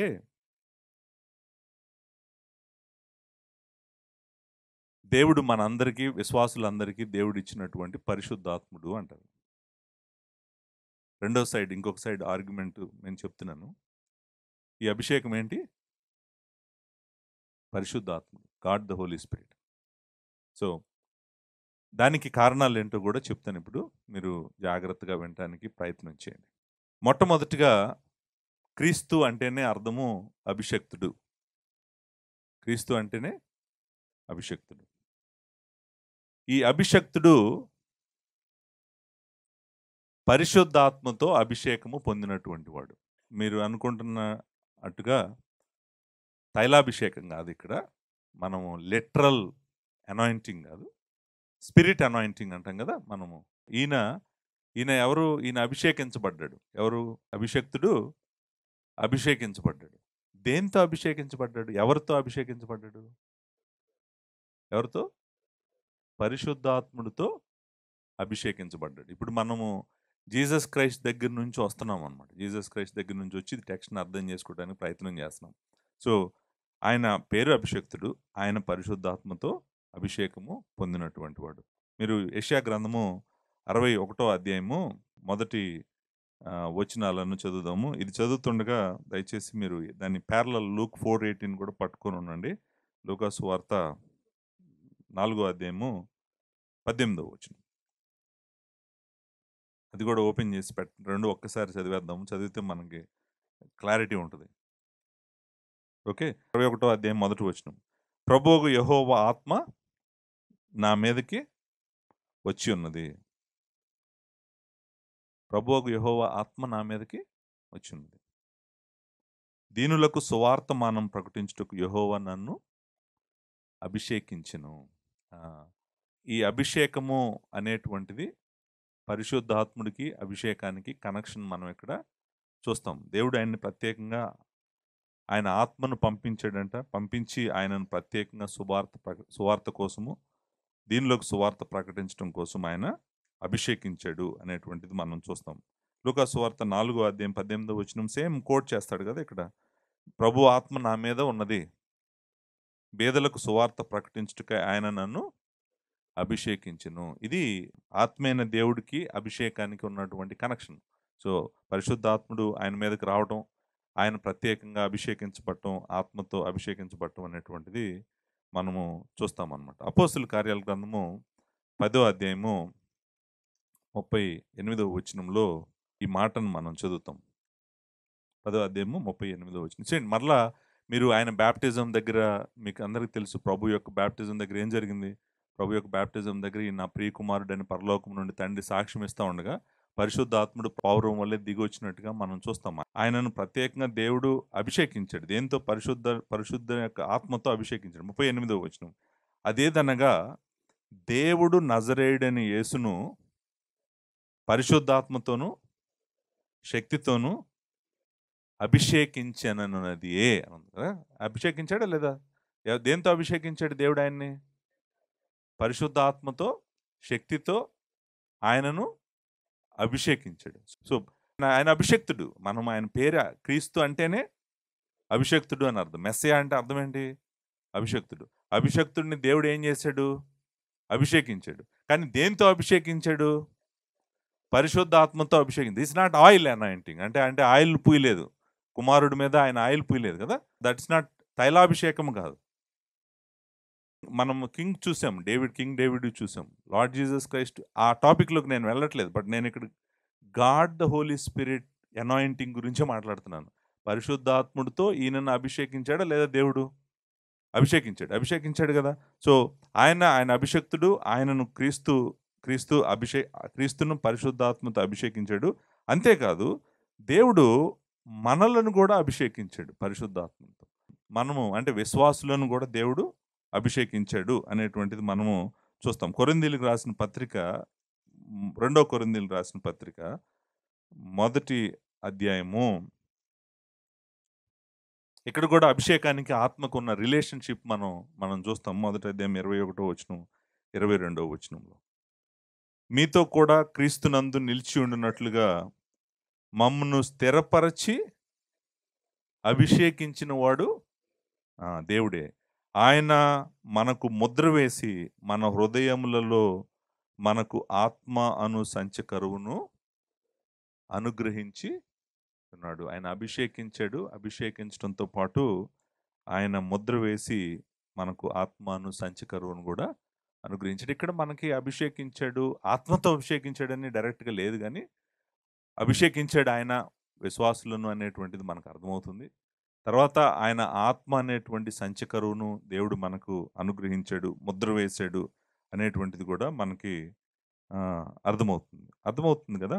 ఎఫ్సీలకు రాసిన పత్రిక 1వ అధ్యాయము మనల్ని నిజానికి ఇక్కడ రెండు కలిసి వస్తాయి అన్నమాట. మొదటి పాయింట్, రెండో పాయింట్. అంటే మొదటి వ్యూ, రెండో వ్యూ, రెండు వ్యూస్ ఒకే చోట కలిసి వచ్చినట్టుగా అనిపించింది నాకు. 13వ వచనంలో, మీరును సత్యవాక్యమును అనగా మీ రక్షణ సువార్తను విని క్రీస్తునందు విశ్వాసముంచి వాగ్దానము చేయబడిన ఆత్మ చేత ముద్రించబడతారు. ఇప్పుడు చూడండి, ఇప్పుడు ఏంటి? సువార్త ఉంది, ఇక్కడ పరిశుద్ధాత్ముడు ఉన్నాడు, ఇద్దరు ఉన్నారు కదా. ఇప్పుడు మనం అంటే ఫస్ట్ వ్యూ తీసుకున్న వాళ్ళకేమో ఈ వచనం ఎలా కనిపిస్తుంది అంటే, సువార్తతో దేవుడు మనల్ని అభిషేకించాడు అన్నట్టు కనిపిస్తుంది ఈ వచనం.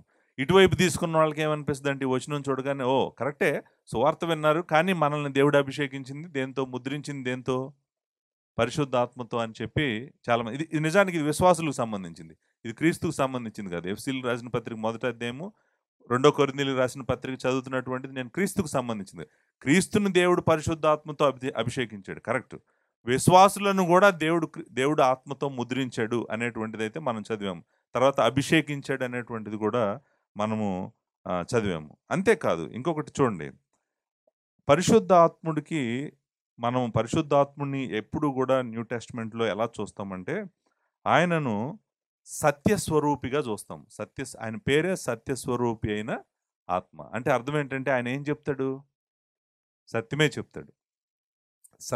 సత్యంలో నిలబెడతాడు, మనకు సత్యము చెప్తాడు. ఆయన నిజానికి మనము సత్యము దగ్గరికి రావటానికి కూడా కారణం ఆయనే కదా. ఆయనే సత్యస్వరూపి అయిన ఆత్మ అని మనం మరలా చదువుతాం. ఇక్కడ యోహాను రాసిన మొదటి పత్రిక 4వ అధ్యాయంలోనే 4వ అధ్యాయం 6వ వచనంలో ఆయన గురించి ఏమని ఉంటుంది?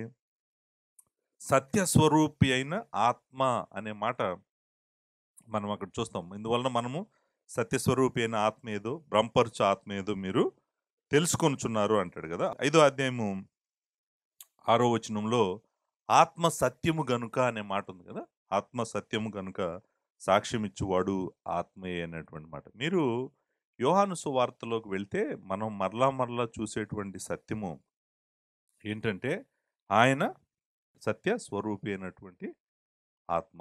14:16 చదవండి. యోహాను సువార్త 14:16 నేను తండ్రిని వేడుకొందును, మీ వద్ద ఎల్లప్పుడూ నుండుటకై ఆయన వేరొక ఆదరణకర్తను అనగా సత్య స్వరూపియగు ఆత్మను మీకు అనుగ్రహించును. ఇప్పుడు సత్య స్వరూపి అనేటువంటి మాట ఎందుకు ఇంపార్టెంట్ అంటే, అభిషేకము ఉంటే మనకు సత్యం తెలుస్తది.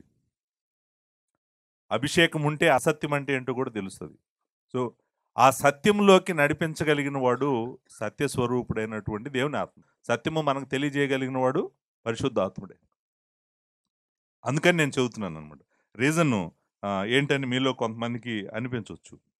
15వ అధ్యాయం 26 తండ్రి వద్ద నుండి మీ వద్దకు నేను పంపబో ఆదరణకర్త అనగా తండ్రి వద్ద నుండి బయలుదేరు సత్య స్వరూపి అయిన ఆత్మ వచ్చినప్పుడు ఆయన నన్ను గూర్చి సాక్ష్యమిచ్చును అనేటువంటి మాట మనం చూస్తాం. 16వ అధ్యాయం 13వ అయితే ఆయన అనగా సత్య స్వరూపి అయిన ఆత్మ. సో, ఈ అభిషేకము పరిశుద్ధాత్ముడని ఎందుకు నమ్ముతున్నారంటే, పరిశుద్ధాత్ముడు సత్య స్వరూపి అయినటువంటి వాడు. ఆయన ఎప్పుడూ సత్యమే చెప్తాడు. ఆ సత్యంలో మనము నిలబడటానికి కారణం ఆయనే. ఎందుకంటే మనకు సత్యము తెలుసు, మీకు అసత్యం ఏంటో తెలుసు అని అంటున్నాడు కాబట్టి, సత్యము ఇవ్వగలిగిన వాడు, చెప్పగలిగిన వాడు ఆయన ఒక్కడే అనేటువంటి దానికి ఆ పాయింట్ నేను చెప్పడం జరిగింది. ఇంకొకటి ఏంటో తెలుసా అండి? ఆయనే అభిషేకం అయితే గనక ఆయన మనకన్నీ బోధిస్తాడన్నాడు గదా! ప్రభువే చెప్పాడు గదా! ఆయన మీకన్నీ బోధిస్తాడు. మీకు ఆయన అన్నీ బోధిస్తాడని చెప్పాడా లేదా ప్రభువు? ఎవరి గురించి? పరిశుద్ధాత్ముడి గురించి. మనం మనం 14 అధ్యాయము 26 యోహాను సువార్త 14 అధ్యాయం 26 చదవండి. ఆదరణకర్త అనగా తండ్రి నా నామమును పంపబో పరిశుద్ధాత్మ సమస్తము మీకు బోధించును. అంటే అన్ని విషయాలు మీకు ఆయన బోధిస్తాడు. గనుక ఎవడు మీకు బోధింపనక్కర్లేదు. ఆయన బోధిస్తాడు. ఆయన బోధిస్తాడుగా అది అన్నిటిని మీకు బోధించున్న ప్రకారం అన్నాడు గదా! 1 జాన్ 27 ఏమనుంది? అది ఉంటే మీకెవరు బోధించాల్సిన అవసరం లేదన్నాడు. 2 ఆ అభిషేకం అన్నిటిని మీకు బోధిస్తదన్నాడు. ఇక్కడ పరిశుద్ధాత్ముడు చేస్తుంది అదే కదా మరి. పరిశుద్ధాత్ముడు ఏం చేస్తున్నాడు? మరలా యోహాను సువార్త 14 అధ్యాయం 26 వస్తున్నాను. ఆదరణకర్త అనగా నా నామమును పంపబోవు పరిశుద్ధాత్మ సమస్తమును మీకు బోధించును గనుక నేను మీతో చెప్పిన సంగతులన్నీ మీకు జ్ఞాపకము చేయను. అంటే పరిశుద్ధాత్ముడు అభిషేకముగా ఉంటే అన్నీ మనకు బోధిస్తాడు. అన్నీ బోధిస్తాడు. అన్నీ బోధిస్తాడని లార్డ్ జీసస్ క్రైస్టే చెప్పాడు. అవునా కదా? 16 అధ్యాయం 13 యోహాను సువార్త 16 అధ్యాయం 13 అయితే ఆయన అనగా సత్యస్వరూపి అయిన ఆత్మ వచ్చినప్పుడు మిమ్మును సర్వసత్యంలోనికి నడిపించును. ఆయన తనంతట తానే ఏమీ బోధింపక వేటిని వినునో వాటిని బోధించి సంభవింపబో సంగతులను మీకు తెలియజేయను. ఆయన నా వాటిలోని తీసుకొని మీకు తెలియజేయను గనుక నన్ను మహిమపరచును. సో, అంటే ఆయన మనకు అభిషేకంగా ఉంటే ఆయనే బోధిస్తాడు. అన్నీ బోధిస్తాడు. కాబట్టి నిజంగా ఆయనకు కూడా ఈ వచనాలు మొత్తం అంటే ఈ వచనాల్లో ఉంది. ఇప్పుడు సత్యం తెలుసు మనకి. కారణం ఆయన సత్య స్వరూపి అయిన ఆత్మ కాబట్టి. అసత్యం ఏంటో తెలుసు. ఎందుకంటే ఆయన అసత్యం ఏంటో మనకు చెప్తాడు కాబట్టి. కదా! ఆయన మనలో ఉంటాడు. ఆయన ఉంటే ఎవరు ఏమి బోధించాల్సిన అవసరం లేదు. తర్వాత ఆయన అన్నిటిని గూర్చి బోధిస్తాడు. సో, కరెక్ట్‌గా ఫిట్ అవుతుంది. ఇప్పుడు మనం గాస్పెల్ ఫిట్ చేసినా ఫిట్ అవుతుంది. సువార్త వాక్యము ఫిట్ చేసినా ఫిట్ అవుతుంది వీటన్నిటిలో. పరిశుద్ధాత్ముడు అనేటువంటి అభిషేకం పరిశుద్ధాత్ముడే అని చెప్పినా గూడా ఇక్కడ అన్ని వచనాల్లో మనకు తెలుస్తుందనమాట. సో, ఆయన బోధిస్తాడు. నిజమే ఆయన బోధిస్తాడు. మరి నేను మరలా చెప్తున్నాను. నేనిప్పుడు మీకు ఇంతమందికి బోధిస్తున్నాను గదా! మీలో కొంతమందికే అర్థమవుతుంది. ఎందుకంటే ఆయన బోధిస్తున్నాడు కాబట్టి. మీకు అర్థం కావట్లేదనుకోండి నేనేం చెప్తున్నానో. అంటే పరిశుద్ధాత్ముని అభిషేకం లేనట్టే కదా! అంతే కదా మరి. నేను బోధిస్తున్నా గూడా మీకు అర్థం కావట్లేదంటే అర్థం ఏంటి? యాహ్! సో, ఆహ్, అంతేకాదు ఆయన నాలుగో అధ్యాయంలో ఆయన ఆయన సత్యస్వరూపి ఆత్మ కాబట్టి 4 అధ్యాయం మొదటి 6 వచనాల్లో యోహాను రాసిన మొదటి పత్రిక మొదట 4 అధ్యాయం మొదటి 6 వచనాల్లో ఆయన ఉంటే గనక అభిషేకం ఉంటే గనక మనకు అసత్యం అంటే ఏంటో కూడా తెలుస్తది. అబద్ధ ఆత్మలేంటో కూడా తెలుస్తారు. సో, పరిశుద్ధాత్ముడే మనకు అభిషేకంగా ఉండటం వలన ఇదంతా మనకి అర్థమవుతుంది. సో, ఈ 2 వ్యూస్ ఉన్నాయండి. ఒకటి గాస్పెల్ అభిషేకం ఏంటంటే దేవుడు మనకిచ్చినటువంటి నిజమైన క్రీస్తు సువార్త. రెండోది ఏంటంటే దేవుడు మనకిచ్చినటువంటి పరిశుద్ధాత్ముడు. అభిషేకం ఇదన్నా అయి ఉండాలి, లేకపోతే అభిషేకము ఇదన్నా అయి ఉండాలి. ఈ 2 డామినెంట్ వ్యూస్. ఈ 2000 సంవత్సరాల్లో అందరూ ఈ వచనాలను చదివి అర్థం చేసుకుని నేను చూశాను కదా! 2 ఫిట్ అవుతున్నాయి కదా! ఇప్పుడు నేనేం నమ్ముతున్నానని చెప్పి నేను ప్రార్థన చేస్తాను. టైం అయిపోయింది. నేను ఈ అభిషేకము, ఈయన ఇక్కడ మాట్లాడుతున్నటువంటి అభిషేకము, నేను పరిశుద్ధాత్ముడనే నమ్ముతున్నాను. ఇక్కడ ఆయన మాట్లాడిన అభిషేకము పరిశుద్ధాత్ముడనే నేను నమ్ముతున్నాను. ఎందుకో చెప్తాను. రీజన్ చెప్పి నేను క్లోజ్ చేస్తాను. ఎందుకని పరిశుద్ధాత్ముడని నమ్ముతున్నానంటే, అసలు ఒక పాపి సువార్తను విని, సువార్తను అర్థం చేసుకొని, తన కన్నులు వెలిగింపబడి, ఆ సత్యాన్ని చూసి, ఆ సత్యానికి తన జీవితము ఇవ్వటానికి కారణమే పరిశుద్ధాత్ముడు. పరిశుద్ధాత్ముడు లేకుండా, పరిశుద్ధాత్ముడు మనతో నివాసం లేకుండా మనము చీకట్లో బ్రతికినట్టే.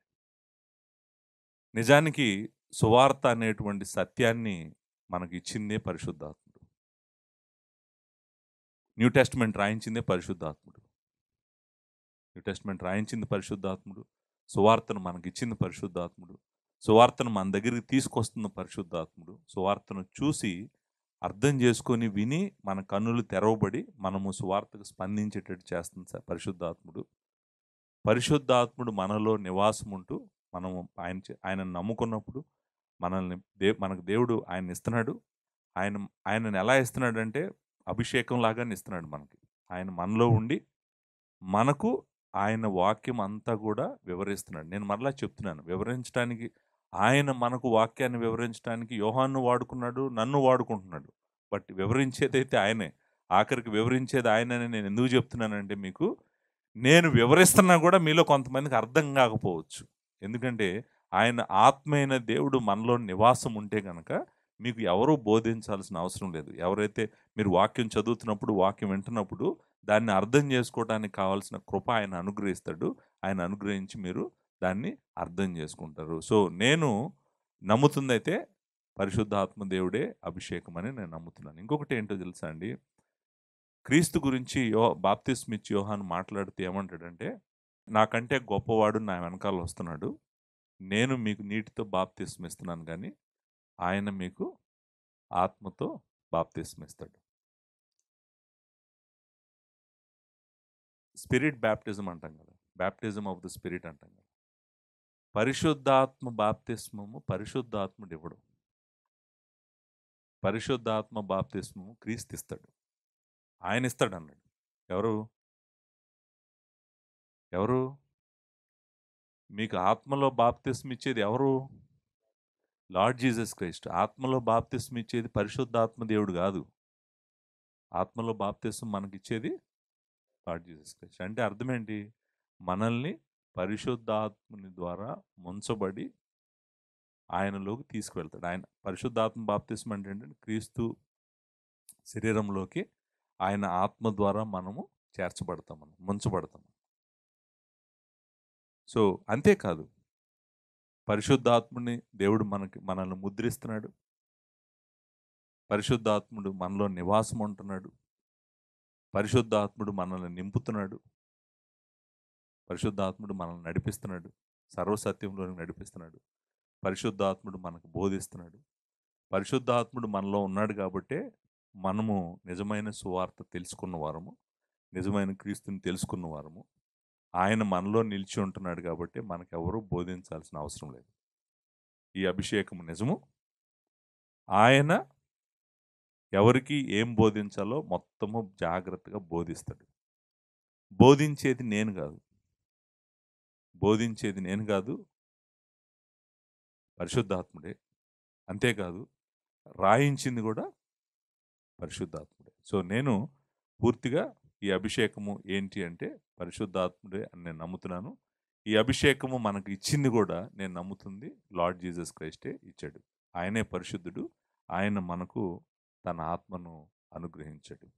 విస్తారమైన దేవుని కృప మీ అందరికీ తోడుగా ఉండాలి. Thank you very much.